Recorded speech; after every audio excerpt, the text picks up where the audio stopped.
नमस्कार दोस्तों, टेरा अफेयर्स पर आपका बहुत बहुत स्वागत है। मैं हूं साहिल कड़ोल।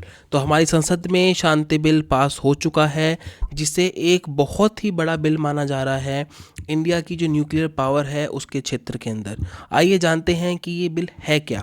तो शांति बिल, जिसकी फुल फॉर्म है sustaining harnessing and advancement for nuclear energy for transforming India. India को ट्रांसफॉर्म करने के लिए इस बिल को लाया गया है। यह बिल जो था हमारी जो अभी शीतकालीन सत्र जो चल रहा था दिसंबर में, उसमें लाया गया और इसे पास भी कराया गया। ओपोजिशन ने थोड़ी ऊंच तान करी, बट उसके बाद भी ये पास हो गया और हमारी जो प्रेसिडेंट हैं उन्होंने भी इस बिल को अप्रूव कर दिया है।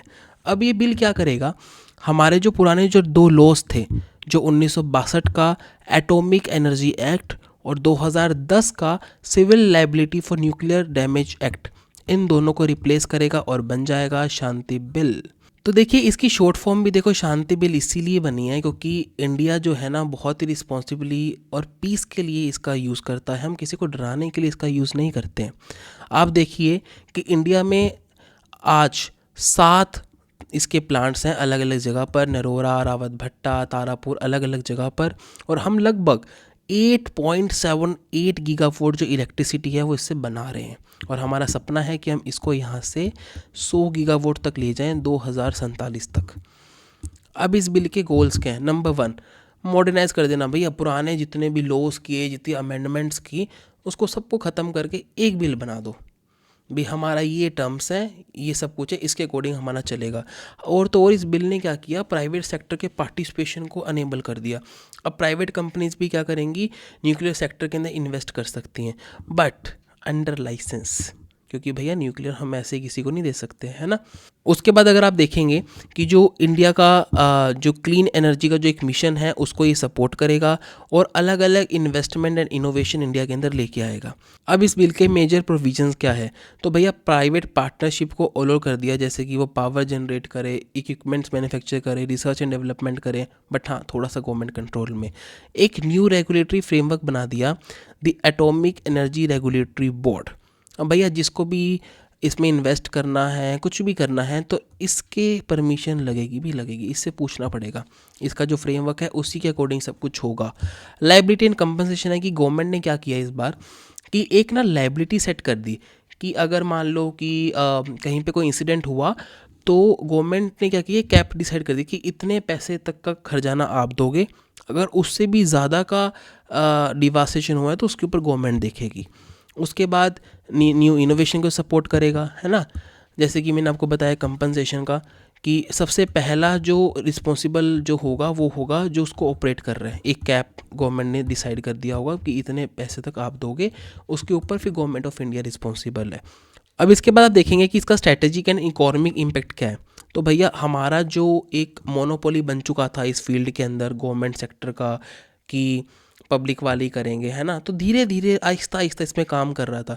अब भैया आहिस्ता करने का टाइम नहीं है ना। अब हमें अपनी स्पीड को, हमारे स्केल को बढ़ाना होगा, क्योंकि हमारा जो सपना है भारत को विकसित बनाने का 2047 तक, वो बहुत ही बड़ा है ना। तो हमारी इस बिल से एफिशिएंसी इंक्रीज़ होगी, इंटरनेशनल कोऑपरेशन भी बढ़ेगा। कैसे, देखिए, जो अमेरिका है ना बहुत लंबे टाइम से इंडिया को कह रहा है कि भैया तुम अपनी न्यूक्लियर पॉलिसी में चेंज कर लो, और इससे अच्छा टाइम कुछ भी नहीं हो सकता कि जब हमारा अमेरिका के साथ में कुछ ऊंच नीच चल रहा है, वो टैरिफ लगा रहा है हम पे, हम कुछ बोल नहीं रहे हैं, तो कहीं ना कहीं देखिए हमने उनको मौका दिया कि आइए, हमने सेक्टर खोल दिए, इन्वेस्ट करिए, तो क्या पता थोड़ी जो खटास है रिश्तों में वो भी कम हो जाए। उसके बाद में आप देखेंगे कि जो फ्रांस, रशिया, जापान और साउथ कोरिया हैं, ये क्या है कि इनको भी कॉन्फिडेंस मिलेगा कि कैसे हम इंडिया के साथ एंगेज हो सकते हैं, है ना।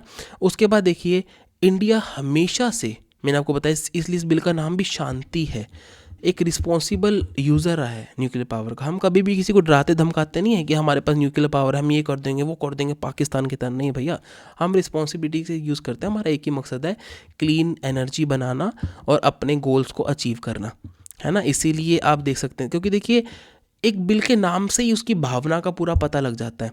अब भैया इस बिल के कुछ क्रिटिसिज्म भी हैं, लोग थोड़ी बुराइयां भी कर रहे हैं इसकी। क्या लोग कह रहे हैं कि सरकार ने यार लाइबिलिटी एक कैप डिसाइड कर दिया कि इतना नुकसान होगा तो इतने पैसे ही आपको देने हैं, बाकी सरकार देख लेगी।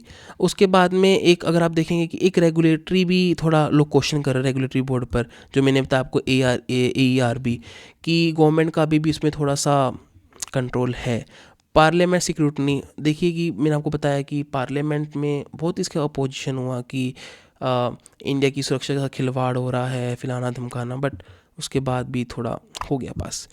RTI ओवरराइड, ये थोड़ा इंपॉर्टेंट है। अब इसमें क्या किया गवर्नमेंट ने, कह दिया कि इससे रिलेटेड जो न्यूक्लियर पावर से रिलेटेड जितने भी मैटर होंगे ना, अब वो गवर्नमेंट डिसाइड करेगी कि क्या हम RTI में लोगों को किसका आंसर देंगे, किसका नहीं देंगे, और कुछ चीज़ें हम जो है पब्लिक से अलग भी कर सकते हैं।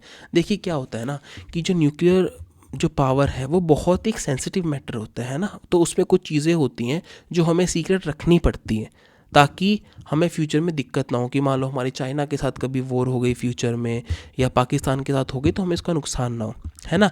तो आपकी इस मुद्दे पर क्या राय है, कमेंट करके ज़रूर बताइएगा। और जाते जाते हाँ भैया, लाइक शेयर सब्सक्राइब ज़रूर कीजिएगा। बहुत बहुत धन्यवाद।